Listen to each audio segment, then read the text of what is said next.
আজি আমি ৰিল লাইফৰ ইতিহাসৰ পৃষ্ঠাৰ ৩ নম্বৰ খণ্ডৰ বাবে নৈপৰীয়া এক বিপদসংকুল পথেৰে গৈ আছো। বিৰাট ভয় লগা এখন প্ৰসিদ্ধ নৈৰ পাৰ এয়া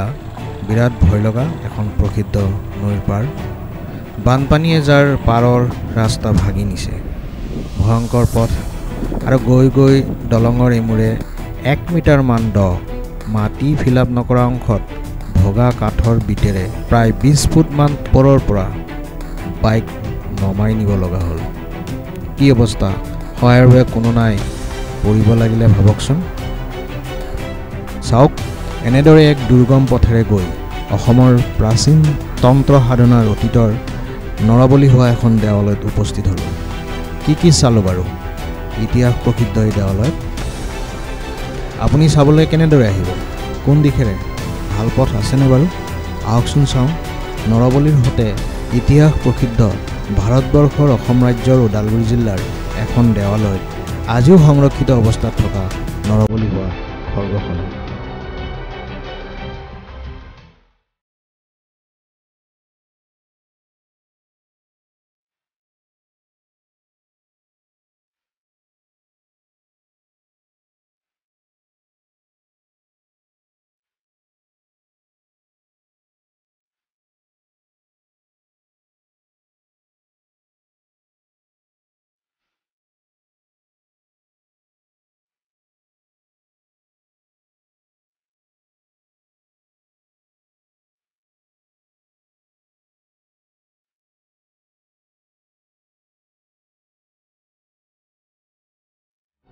আমি আজি এক নৈপৰীয়া পথেৰে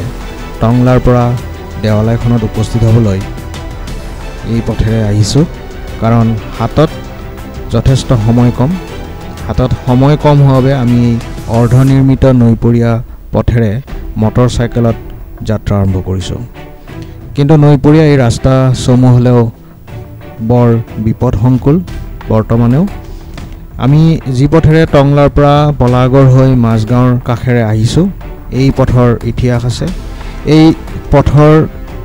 ইতিহাস মতে এই পথৰ নাম হৈছে গোসাই কমল আলি। ১৪৫৮ত গাওদাৰ নবাব আছান শ্বাহে কামৰূপ আক্ৰমণ কৰি এৰি যোৱাৰ পাছত কোচ ৰজা নৰনাৰায়ণে ভাতৃ সেনাপতি চিলাৰায়ৰ সহযোগত এই আলি নিৰ্মাণ কৰে বুলি জনা যায়, যিটো পাছত নৰনাৰায়ণৰ ভায়েক গোসাই কমলৰ নামেৰেই এই পথ গোসাই কমল আলি নামেৰে প্ৰসিদ্ধ হয় বুলি ইতিহাসে কয়। এই আলি কোচবিহাৰৰ পৰা অসমৰ লখিমপুৰলৈ বনোৱা হৈছিল। এই পথেৰে গৈ আমি ইতিহাস প্ৰসিদ্ধ মেকেঞ্জি ৰোডৰ কাষেৰে কাটি গৈ ছৈবাৰীত উপস্থিত হ'বগৈ। ছৈবাৰীৰ পৰা পূবে বৈ যোৱা ভোলা নৈৰ পাৰে পাৰে গাঁৱলীয়া পথেৰে আমি আগবাঢ়িলোঁ। ই এক ভয়ংকৰ পথ। ভোলা নৈ বছৰি বানপানীত পৰে আৰু বানপানীৰ ফলত যথেষ্ট খহনীয়াৰ সৃষ্টি হয়। গতিকে আজিকোপতি এই ভোলা নৈৰ কাষেৰে কোনো স্থায়ী পথ নিৰ্মাণ কাৰ্য সম্ভৱপৰ হৈ উঠা নাই। বন্ধুসকল, আজি আমি উপস্থিত আছোঁ এটা ঐতিহাসিক মন্দিৰ, ঐতিহাসিক ক্ষেত্ৰ বুলি ক'ব লাগিব। ইতিহাসৰ পাতত এই মন্দিৰটোৰ, এই দেৱালয়খনৰ, বিশেষকৈ এইখন দেৱালয় বুলি ক'ব পাৰি, এই দেৱালয়খনৰ যথেষ্ট অৰিহণা আছে ইতিহাসৰ পাতত। আৰু কামাখ্যা মন্দিৰৰ লগত এই দেৱালয়খন যথেষ্ট পৰিমাণে জড়িত এক ঐতিহাসিক কাহিনী আছে। আমি কাহিনীখিনি জানিম। আৰু এয়া মোৰ পিছফালে আপোনালোকে দেখিবলৈ পাব এইখন নদী চৌপাশে। এই নদীখন হৈছে ভোলা নদী। ভোলা নদী যথেষ্ট বানপানীৰ ঠাই, আৰু ওদালগুৰি জিলাৰ এই ভোলা নদীয়ে যথেষ্ট তাণ্ডৱ সময়ে সময়ে চলাই আহিছে। এই ঐতিহাসিক নদীখনৰ পাৰত আমি আছোঁ, আৰু ইয়াৰ ৰাস্তা যথেষ্ট বেয়া। চৰকাৰৰ তৰফৰ পৰা কিছু কাম হৈছে, কিন্তু তথাপিও যথেষ্ট কাম কৰিবলৈ এতিয়াও বাকী আছে, আৰু জনসাধাৰণে যথেষ্ট দুৰ্ভোগ ভুগি আছে। আৰু এই ৰাস্তাৰে আমি আজি মটৰ চাইকেলেৰে আমি আমাৰ যাত্ৰা আৰম্ভ কৰিছোঁ, আৰু নিশ্চয় আমি গন্তব্যস্থল অলপ সময় পিছতেই পাম। অসমৰ এখন ইতিহাস প্ৰসিদ্ধ জিলা ওদালগুৰি জিলা। এই জিলাখনৰ টংলা চহৰৰ পূবত আৰু ওদালগুৰি জিলা সদৰৰ পৰা ২১ কিলোমিটাৰ দক্ষিণ পশ্চিমে হৰিচিঙা হৈ 9 কিলোমিটাৰ দক্ষিণত আৰু গুৱাহাটীৰ পৰা আহিলে মঙলদৈ চহৰৰ পৰা 31 কিলোমিটাৰ দূৰত্বত কলাইগাঁও টাউনৰ পৰা 9 কিলোমিটাৰ উত্তৰে হৰিহিঙা কলাইগাঁও গড়কাপ্তানি পথৰ কাষতে এখন বিখ্যাত দেৱালয় হ'ল মুৰাদেৱৰ দেৱালয় বা মুৰা দেৱালয়। কিংবদন্তি মতে দক্ষ যজ্ঞত নিমন্ত্ৰণ নোপোৱাকৈ নিজেই উপস্থিত আছিল দক্ষৰ জীয়েক সতী। কিন্তু পাৰ্বতীয়ে দেউতাক দক্ষই অনুপস্থিত সতীৰ স্বামী মহাদেৱক ককৰ্থনা কৰি কিছু কথা কোৱাত যজ্ঞস্থলীতে সতীয়ে নিজৰ দেহ ত্যাগ কৰিছিল। পত্নী সতীৰ মৃত্যুত বিহ্বল মহাদেৱে সতীৰ দেহটি লৈ ঘূৰি ফুৰাত শ্ৰীবিষ্ণুই সুদৰ্শন চক্ৰৰে সতীৰ দেহটি কাটি পেলাই সৃষ্টি সুস্থিৰতা ৰক্ষাৰ্থে। ফলত ভাৰতবৰ্ষত সতীৰ বিভিন্ন অংগ পৰে আৰু তাত একোখনি পৰৱৰ্তী সময়ত তীৰ্থস্থান গঢ়ি উঠে। আদ্যশক্তি সতীৰ মৃতদেহৰ মূৰ অংশ বা শিৰ পৰা বাবেই এই দেৱালয়খনৰ নাম মুৰা দেৱালয় নামেৰে প্ৰসিদ্ধ হয় বুলি এক কিংবদন্তি পোৱা যায়। আনহাতে ইতিহাসৰ পাতত পোৱা মতে এক প্ৰবাদ মতে কোচ ৰজা মহাৰাজ নৰনাৰায়ণৰ দিনত কামাখ্যা মন্দিৰৰ দেৱীৰ একান্ত ভক্ত পূজাৰী আছিল কেন্দুকলাই। কেন্দুকলাই এজন ব্ৰাহ্মণ পুৰোহিত আছিল যিয়ে তাত পূজা কৰি আহিছিল। কলাই গাঁৱৰ এইগৰাকী পুৰোহিত দেৱী মন্ত্ৰাদিত সিদ্ধহস্ত হোৱাৰ উপৰিও সংগীত আৰু নৃত্যত পাৰ্গত আছিল। দেৱীয়ে কেন্দুকলাইৰ পূজাত সন্তুষ্ট হৈ দৰ্শন দিছিল আৰু আনন্দত দেৱীয়ে নৃত্যও কৰিছিল। কেন্দুকলাইয়ে চাপৰি বজায় আৰু দেৱীয়ে নৃত্য কৰে। এই নৃত্য কেন্দুকলাইৰ বাহিৰে অইনে চোৱাত বাধা আছিল আৰু দেৱীয়ে এই কথা আনক প্ৰকাশ নকৰিবলৈ কেন্দুকলাইক কৈছিল। কিন্তু কেন্দুকলাই এদিন ৰজাৰ বিশেষ প্ৰশংসা লাভ কৰিবলৈ এই গুপ্ত কথাটি ৰজাক নৰনাৰায়ণৰ আগত প্ৰকাশ কৰে। ৰজাই এই নৃত্য চাবলৈ বৰ হবিয়াস কৰে আৰু কেন্দুকলাই ৰজাক লুকুৱাই থৈ এদিন পূজা আৰম্ভ কৰিলে। যথা সময়ত দেৱীয়ে আনদিনাৰ দৰে নৃত্য আৰম্ভ কৰে আৰু কুন্দ্ৰাক্ষ বা জালিকাৰ মাজেৰে নৰনাৰায়ণ ৰজাই দেৱীৰ নৃত্য উপভোগ কৰে। কিন্তু সৰ্বজ্ঞ দেৱীয়ে লুকাই থকা ৰজাক দেখা পাই দেৱীৰ খং উঠে আৰু কেন্দুকলাইক এচৰ মাৰি মূৰটো ছিগি দিয়ে। এই এচৰতেই কেন্দুকলাই মূৰটো আহি তেওঁৰ জন্মস্থান বৰ্তমান কলাইগাঁৱৰ এই স্থানত পৰেহি বুলি এক জনশ্ৰুতি পোৱা যায়। আনহাতে কোচ ৰজা নৰনাৰায়ণক দেৱীয়ে অভিশাপ দিয়ে যে তেওঁলোকৰ বংশৰ কোনো লোকে কেতিয়াও দেৱী দৰ্শন কৰিব নোৱাৰিব আৰু ভুলক্ৰমে কেতিয়াবা কৰিলেও তেওঁলোকৰ এনেধৰণেই মুণ্ডচ্ছেদ হ'ব। আজিও নৰনাৰায়ণ চিলাৰায়ৰ বংশধৰসকলে জনপ্ৰবাদ পুৰুষ পৰম্পৰা মতে সেয়ে কামাখ্যা মন্দিৰ দৰ্শন কৰিবলৈ নাযায়। কালক্ৰমত এই স্থানত ৰজা নৰনাৰায়ণে পুৰোহিত কেন্দুকলাই নাম স্মৰণীয় কৰিবলৈ কলাইগাঁৱৰ এই স্থানতে এই দেৱালয়খন গঢ়ি দিয়ে বুলি ইতিহাসৰ পৃষ্ঠাই কয়। মুৰাদেৱৰ দেৱালয়ৰ বিষয়ে ক'বলৈ গ'লে ই এক প্ৰাচীন দেৱালয়। এই দেৱালয়খনত যথেষ্ট সংখ্যক কাহিনী জড়িত। ইতিহাসৰ কাহিনীৰ পৰা কেন্দুকলাই নামৰ যিগৰাকী পুৰোহিত আছিলে কামাখ্যাৰ, তেওঁৰ কাহিনীৰ লগতো জড়িত এই মুৰাদেৱৰ দেৱালয়। অৰ্থাৎ কেন্দুকলাইৰ যি মূৰ ছিঙি পেলাই ইয়াত পৰিছিলে বুলি কোৱা হয়। কামাখ্যাৰ যিটো ঘটনা, নৰনাৰায়ণৰ সৈতে যিটো ঘটনা ঘটিছিলে, ঘটনাৰ লগত সংযুক্ত আছিল কেন্দুকলাই। সেই সময়ত কেন্দুকলাই মানে হৈছে কলাইগাঁৱৰ নিকটৱৰ্তী কোনো গাঁৱৰ এজন বিশিষ্ট পুৰোহিত। তেখেতৰ লগতো এই কাহিনী জড়িত আছে। তেখেতৰ মূৰটো ছিঙি ইয়াতে পৰিছিলে, তেনেকৈ মুৰাদেৱৰ দেৱালয় বুলিও কয়। আৰু কাহিনী আছে যে এই মূৰটো পৰাৰ পিছতেই তেখেতৰ মূৰটো যেতিয়া ছিঙি পৰিছিলে কামাখ্যাৰ এচৰত, সেই মূৰটো ছিঙি পৰিছিল নিজৰ গাঁৱত আৰু নিজৰ গাঁওখন হৈছে কলাইগাঁও আৰু কলাইগাঁৱৰ নিকটৱৰ্তী এই স্থানতে পৰিছিল কাৰণে এই মূৰাদেৱৰ দেৱালয় বুলি এই দেৱালয় পিছলৈ গঢ়ি উঠে অৰ্থাৎ ই পূজা পাতলৰ ধাৰ্মিক স্থান হিচাপে গঢ় লৈ উঠিল এই দেৱালয়ত সাধাৰণতে আপোনালোকে দেখিবলৈ পাব শৈৱ শাক্ত দুটা ধৰ্ম ইয়াত জড়িত আছে প্ৰাচীন কালৰ পৰা শৈৱ আৰু শাক্ত এই দুটা ধৰ্মৰে পূজা হয় প্ৰসিদ্ধ এখন স্থান য'ত কেন্দুকলাৰ কাহিনী আছে কলাইগাঁৱৰ কাহিনী আছে গতিকে এই ইতিহাস প্ৰসিদ্ধ স্থান আমি উপস্থিত আছোঁ আৰু ডাঙৰ কথাটো হৈছে ইতিহাসত এটা সময়ত এই স্থানত নৰবলি হৈছিলে আৰু নৰবলি যথেষ্ট নৰবলি হোৱাৰ কাৰণটো ইয়াৰ কথা হ'ল ইয়াত এইখন শাক্ত ধৰ্মৰ এখন পীঠস্থান হিচাপে তেতিয়া পৰিগণিত আছে নিৰ্মাণৰ ফালৰ পৰা এই দেৱালয় 11-12 শতিকা পূৰ্বৰ বা সেই সময়ছোৱাৰ বুলি ইতিহাসকাৰসকলে মন্তব্য কৰে কাৰণ এই দেৱালয়খনৰ যি পুৰণি মঠ আছে সেই দেৱালয় নিৰ্মাণত প্ৰাচীন ইটাবোৰ ব্যৱহৃত হৈছে ই 11-12 শতিকাৰ পূৰ্বৰ বা সময়ৰ বুলি ইতিহাসকাৰসকলে মন্তব্য কৰে আপোনালোকে এই মন্দিৰটোৰ বিভিন্ন যিটো পুৰণি ধ্বংসাৱশেষ বুলি আমি ঠিক ক'ব নোৱাৰোঁ এই মন্দিৰৰ অংশটো আছে যিটো গৰ্ভৰ যিটো অংশাৱশেষ আছে এই অংশবিলাক চালে আপোনালোকে গম পাব ই প্ৰাচীন মন্দিৰৰ যি দশম আৰু দ্বাদশ শতিকাৰ যি মন্দিৰ নিৰ্মাণৰ যিটো পদ্ধতি বা এখন প্ৰাচীৰ বনোৱা যিটো পদ্ধতি তাত যেনেকৈ ইটাবোৰ ব্যৱহাৰ হৈছিলে যেনেকৈ মগুমাহ বা মাটিমাহ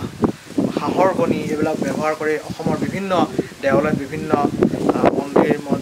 দেৱালয় আমি নিৰ্মাণ কৰা আমি দেখিবলৈ পাইছিলোঁ সেই সময়ত বা ইতিহাসে কয় আমাৰ প্ৰত্নতত্ত্ব বিভাগে কয় ঠিক তেনেকুৱাকৈ এইটো নিৰ্মাণ হৈ আছে কিন্তু ডাঙৰ কথা হ'ল এই গৰ্ভগৃহটো প্ৰায় আধা অংশ মাটিৰ তলত সোমাই থকা গতিকে ই এক প্ৰাচীন ইতিহাসস্থলী আৰু ইয়ালৈকে আপোনালোকে আহি চাব পাৰে ইয়াত পূজা পাতল কৰিব পাৰে মনৰ আশাও পূৰ্ণ হয় বুলি বিভিন্ন ভক্তবৃন্দে আমাক জনাইছে নগাঁৱৰ শিলঘাটৰ ভৈৰৱী মন্দিৰ তেজপুৰৰ মহাভৈৰৱ মন্দিৰ দেৱালয়ৰ ইটাৰ সমসাময়িক সাদৃশ্য এইখন দেৱালয়ৰ ইটাবোৰে বহন কৰিছে সেই সময়ত ইটা গাঁঠিবলৈ নিশ্চিত ৰূপত ব্যৱহৃত হৈছিল মাটিমাহ কণীৰ কুহুম বৰা চাউল আদিৰ এক মিশ্ৰণ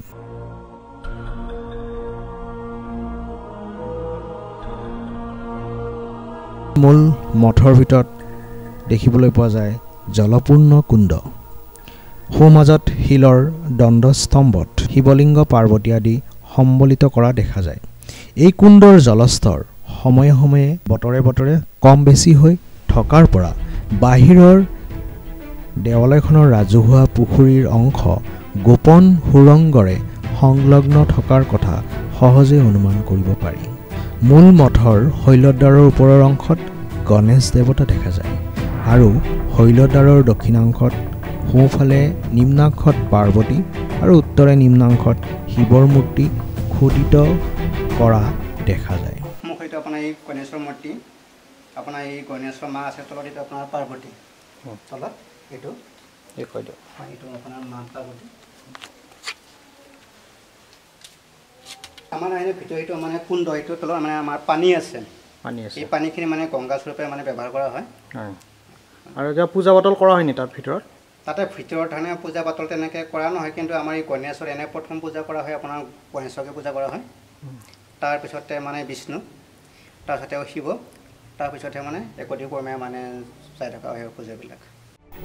মঠৰ সৈতে সংলগ্ন অংশত ভিন্নৰূপী 4টা প্ৰস্তৰ নিৰ্মিত শিৱলিংগ আছে পদ্মপুষ্প আকৃতিৰ বিশেষ দেৱীলিংগ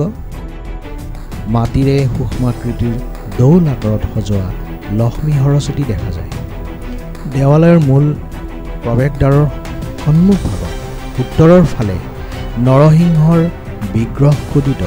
প্ৰস্তৰ মূৰ্তি দেখা যায়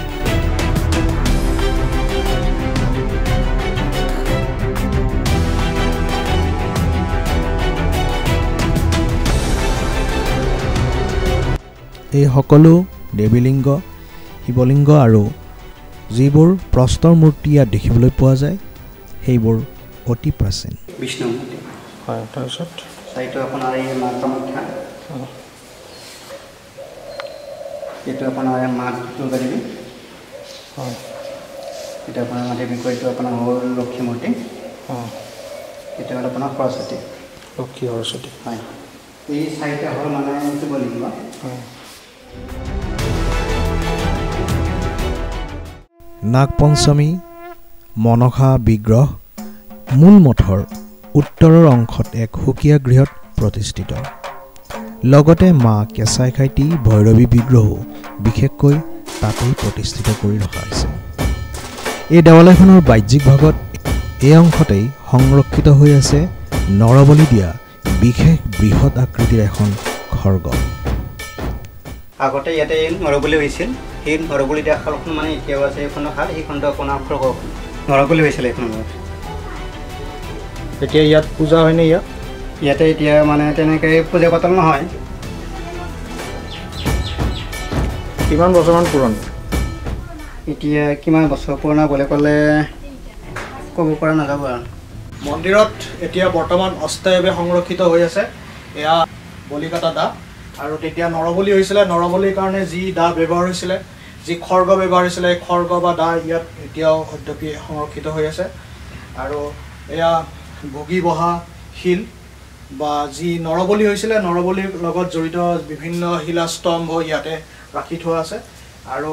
যথেষ্ট প্ৰাচীন এই নৰবলিৰ প্ৰথাৰ লগত জড়িত এই অস্ত্ৰ শস্ত্ৰবোৰ যিখিনি ব্যৱহৃত হৈ আছিল আৰু এইখিনি ইয়াত ৰাখি থোৱা আছে আৰু এটা ভয়ংকৰ সেই সময়ৰ এটা পৰিৱেশ যিটো আমি তান্ত্ৰিক প্ৰথাৰ প্ৰাচীন কালৰ এক তান্ত্ৰিক পদ্ধতি বুলি আমি ক'ব পাৰোঁ সেই সময়ত পূজা পাতলৰ যি বিধি ব্যৱস্থা আছিলে এই বিধি ব্যৱস্থাৰ এক ঐতিহাসিক সম্বল ৰূপে এই প্ৰাচীন অস্ত্ৰ শস্ত্ৰ এই খৰ্গবোৰে আমাক দেখুৱাই আছে প্ৰাচীন কালত অসমৰ তন্ত্ৰ সাধনাৰ গুপ্তকালীন কিছু ভয়ংকৰ তান্ত্ৰিক পদ্ধতিৰ কাৰ্যক এই খৰ্গখনে ইংগিত বহন কৰে জানিব পৰা মতে পৰাধীন ভাৰতবৰ্ষত এসময়ৰ ভাইচৰয় লৰ্ড উইলিয়াম বেণ্টিঙৰ ভাৰতবৰ্ষত কাৰ্যকৰী কৰা সমাজ সংস্কৰণমূলক আইন যিখন আইনে সতীদাহ প্ৰথা নৰবলি আদি বিভিন্ন সমাজত চলি থকা পৰম্পৰাক বন্ধ কৰিছিলে সেই আইনৰ বহু পাছলৈকে এই দেৱালয়ত এই নৰবলিৰ গুপ্ত সাধনা কেঁচাইখাইটিৰ গোসানীৰ আগত স্বতঃস্ফূৰ্তভাৱে চলি অহা জানিব পৰা গৈছিল ইতিহাসৰ পাতত এই দেৱালয়ত নৰবলি 15 শতিকালৈ চলা বুলিও জনা যায় যিসকল লোক নৰবলি গৈছিল তেওঁলোকক ভোগী বোলা হৈছিল এইখন দেৱালয়ত এইখন খৰ্গৰ সৈতে নৰবলি দিয়া শালখনো শিলৰ কুণ্ডাৰে অদ্যপি ইতিহাস সাৱটি ভগ্নপ্ৰায় অৱস্থাত সংৰক্ষিত হৈ আছে পৰৱৰ্তী সময়ত ভাৰত স্বাধীন হোৱাৰ পাছতো এবাৰ এগৰাকী তিৰোতা নৰবলিৰ বাবে স্বেচ্ছাই আহিছিল যদিও বহু বুজনিৰে দলয় পুৰোহিতসকলে সেই সময়ত ঘৰলৈ ঘূৰাই পঠাইছিল বুলিও ইতিহাসে কয় সেইদিন ধৰি এই পীঠস্থানত কোনো ধৰণৰ নৰবলি হোৱা নাই কেৱল সাধাৰণ হাঁহ পাৰ কোমোৰা আদিৰ বলি নৈমিত্তিক অনুষ্ঠান হিচাপে পালন কৰি অহা হৈছে মুৰাদেউৰ পূবফালে এটি পুখুৰী আছে যাক পাণধোৱা পুখুৰী বোলা হয় এই পুখুৰীত দেৱালয়ৰ পুৰোহিতসকলে পূজাৰ বিভিন্ন সামগ্ৰী পাণ তামোল আদি থৈছিল সেই ইয়াক পাণধোৱা পুখুৰী বোলা হয় পশ্চিমফালে আছে দেৱালয়খনৰ সজাৰ সময়তে খন্দা বৃহৎ আকাৰৰ ৰাজহুৱা পুখুৰীটো ই প্ৰায় 13 বিঘা মুঠ মাটিকালিৰ 8 বিঘা জলকালিৰে আৰু 5 বিঘা স্থল অংশৰে বা পাৰৰে অৱস্থিত মূল মঠৰ জলকুণ্ডত পুৰোহিতে উৎসৰ্গা কৰা ফুল তুলসী নৈবেদ্যৰ কিছু অংশ বিশেষ কোনো গোপন সুৰংগৰে এই পুখুৰীত আহি এটা সময়ত ওলাইছিল বুলিও শুনা যায় যি বৰ্তমান কোনো প্ৰাকৃতিক কাৰণত বন্ধ হৈ আছে উৎসৱৰ ফালৰ পৰা দেৱালয়খনত পতা প্ৰধান উৎসৱটোৱে হৈছে দৌল উৎসৱ প্ৰতি বছৰে বহাগ মাহৰ 1 তাৰিখে বা 1 বহাগৰ তাৰিখটো দৌল উৎসৱ হিচাপে দেৱালয়ত পতা হয় বহাগৰ 7 বিহুৰ দিনা বিশেষ বলি বিধানেৰে ভোগ আগবঢ়োৱা হয় দেৱালয় পৰিচালনা সমিতিৰ সহযোগত প্ৰতি জেঠ মাহৰ শুভ দিন এটিত লোককৃষ্টি প্ৰদৰ্শনো কৰা হয় লগতে অম্বুবাচী পালন কালী পূজা শিৱৰাত্ৰিৰ দৰে বহু দশকৰ পৰা এই দেৱালয়খনলৈ অহা পথ নিৰ্মাণত যথেষ্ট আহুকাল আহি পৰিলেও আশীৰ দশকত সন্মুখৰ এই পথটি অসম চৰকাৰৰ গড়কাপ্তানি পথ হিচাপে পৰিগণিত হয় বৰ্তমানে কলাইগাঁও হৈ দেৱালয়খনলৈ ইতিহাসপ্ৰিয় লোক আৰু তীৰ্থযাত্ৰী অহাত সহায়ক হৈছে গতিকে আপোনালোকে এই দেৱালয়লৈ আহিবলৈ কলাইগাঁৱৰ পৰা আহিবলৈ সুবিধাজনক সুচল পথটিহে ব্যৱহাৰ কৰিব নতুবা যি পথ হৰিচিঙা হৈ আহিছে সেই পথটি আপোনালোকে ব্যৱহাৰ কৰিব টংলা সংযোগী আমি যেটো পথেৰে আহিলো সেইটো পথ বৰ্তমানে নিৰ্মীয়মান অৱস্থাত আছে বৰ্তমান জানিবলৈ পোৱা মতে অসম চৰকাৰৰ অসম তীৰ্থ ভ্ৰমণ আঁচনিৰ অধীনত এই দেৱালয়খনৰ নাম তালিকাত আহিছে গতিকে এই দেৱালয়খনৰ বাবে এক শুভ সংবাদ আৰু অসম পুৰাতত্ত্ব বিভাগে অধিক অনুসন্ধান চলাই ভৱিষ্যতে এই দেৱালয়খনৰ বহু কথা ইতিহাস পোহৰলৈ আনিব বুলি আমি আশাবাদী ইতিমধ্যে বিগত 10 বছৰৰ ভিতৰত দুটা নতুন প্ৰস্তৰ স্তম্ভ উদ্ধাৰ হৈছে আহক এবাৰ ইতিহাস প্ৰসিদ্ধ এই দেৱালয়খন চাওক কি ধৰণে আছে নৰবলিৰ লগত জড়িত এই নৰবলি খৰ্গখন কি ধৰণে আছে এই আপুৰুগীয়া সম্পদবোৰ যিবোৰ সংৰক্ষণৰ দায়িত্ব আপোনাৰ আৰু আমাৰ এই আপুৰুগীয়া সম্পদবোৰ সংৰক্ষণৰ বাবে আমি সকলোৱে আগবাঢ়ি আহোঁ নমস্কাৰ